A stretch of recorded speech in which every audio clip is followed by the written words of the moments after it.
ఇక్కడ నా యాదవ్ సోదరులు కూడా చెప్తున్నా, 3 నెలల్లో ఓపిక పట్టండి, మన ప్రభుత్వం వస్తుంది. దామాషా ప్రకారం కార్పొరేషన్ నిధులు కేటాయించి మన అభివృద్ధి కోసం ఆ నిధులు ఖర్చు పెట్టే బాధ్యత వ్యక్తిగతంగా మేము తీసుకుంటాం అన్న. ఇక్కడ ఆలోచించుకోవాలి ఇంకోటి, తెలుగుదేశం పార్టీకి చెందిన యాదవ నాయకులందరిపైన కేసులు పెట్టారు. పల్లా శ్రీనివాస్ గారు పెద్ద ఎత్తున పోరాడినందుకు ఏకంగా ఆయన కమర్షియల్ బిల్డింగ్ కూడా పగలగొట్టించాడు ఈ సైకో జగన్. అంటే మన తరపున పోరాడకూడదా? మన తరపున ప్రశ్నలు అడగకూడదా? పల్లా శ్రీనివాస్ గారు చేసిన తప్పేంటి? ప్రశ్నిస్తాం, ఈ ప్రభుత్వాన్ని నిలదీస్తాం. అన్ని పర్మిషన్లు ఉన్న బిల్డింగ్ పగలగొట్టారు. ఇంకా యనమల రామకృష్ణ గారు పెళ్లికి వెళ్ళినందుకు ఎస్సీ ఎస్టీ కేసు పెట్టారు యనమల గారి పైన. ఇంకా బీద రవిచంద్ర యాదవ్ గారి పైన కేసులు పెట్టారు. సో మన తరపున పోరాడుతున్న తెలుగుదేశం పార్టీ యాదవ్ నాయకుల పైన దొంగ కేసులు పెట్టి ఇబ్బంది పెడుతుంది ఈ ప్రభుత్వం. కానీ తెలుగుదేశం పార్టీ యాదవ్ నాయకులు అందరూ ఒకటే అన్నారు, మనం తగ్గేదే లేదు. ఏనా యనమల గారు ఏమైనా తగ్గారా? బీదన్న ఏమైనా తగ్గాడా? పల్లన్న ఏమైనా తగ్గాడా? రూట్ మార్చాడా? భయం మన బయటలోనే లేదు.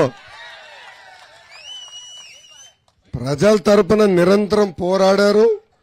మన సామాజిక వర్గానికి జరుగుతున్న అన్యాయం పైన పోరాడారు. ముందు పోరాడతామని కూడా ఈ సభాముఖంగా తెలుపుకుంటూ ఇప్పుడు ఈ ముఖాముఖి కార్యక్రమం ప్రారంభించవలసిందిగా పెద్దలు నేను కోరుతున్నా. అందరికీ నమస్కారం. ఎవరిని ఆదుకోవాలి చెప్పు బ్రదర్? నాయకులనా? అరే భలే ఉన్నావు. నాకు కార్యకర్తల్ని నాయకులు నా గుండెల్లో పెట్టుకుని కాపాడే బాధ్యత నేను వ్యక్తిగతంగా తీసుకుంటా బ్రదర్. 20వ తారీఖు బాబు గారికి ఏమి ఇవ్వబోతున్నాను తెలుసా? బాబు గారికి 20వ తారీఖు నేను ఏమి ఇస్తున్నా అనుకుంటున్నారు? ఏం గిఫ్ట్? నీకేం తెలుసా బా? నీకు చెప్పలేదు భరత్. తోడల్లుడికి అన్ని తెలుసు అనుకుంటున్నాడు. చెప్పండి. నో ఎర్ర బుక్కు. ఏ అధికారులైతే చట్టాన్ని ఉల్లంఘించి మన పైన దొంగల కేసులు పెట్టి ఇబ్బంది పెట్టారో వాళ్ళ పేర్లంతా రాసుకున్నా. పాదయాత్రలో కార్యకర్తలు నాకు చెప్పారు, అన్నా ఈ వ్యక్తి నన్ను ఆపైన కేసు పెట్టాడు, ఈ వ్యక్తి వల్ల నేను జైలుకి వెళ్ళానని చెప్పారు. ఇమ్మీడియట్ గా సాయంత్రం ఎర్ర బుక్ లో రాశా. ఊరూరు పబ్లిక్ మీటింగ్ లో ఎర్ర బుక్ చూపించాను. ఆ ఎర్ర బుక్ మన బాబు గారికి ఇస్తానని సభాముఖంగా హామీ ఇస్తున్నా.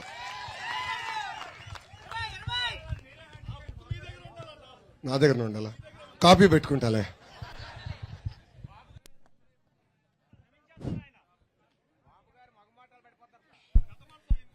ఇక 53 రోజులు జ్యుడిషియల్ రిమాండ్కి వెళ్ళింది. అది మొహమాటాలు ఉంటాయా రాముడికి?